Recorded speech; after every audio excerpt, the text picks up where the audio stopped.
डोळ्यातून ओसंडणारे अश्रू, मधूनच फुटणारे हुंदके, अजितदादा पवार अमर रहेच्या घोषणा आणि मनात दाटलेल्या असंख्य आठवणी.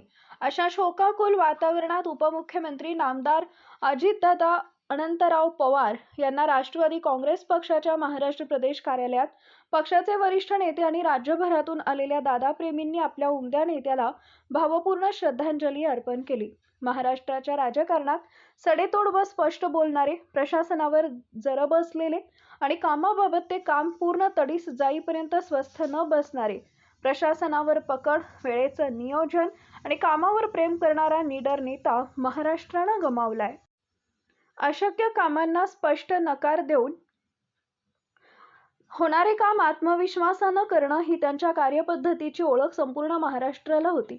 उपमुख्यमंत्री अजितदादा पवार यांचे अपघाती निधन ही अतिशय धक्कादायक घटना आहे.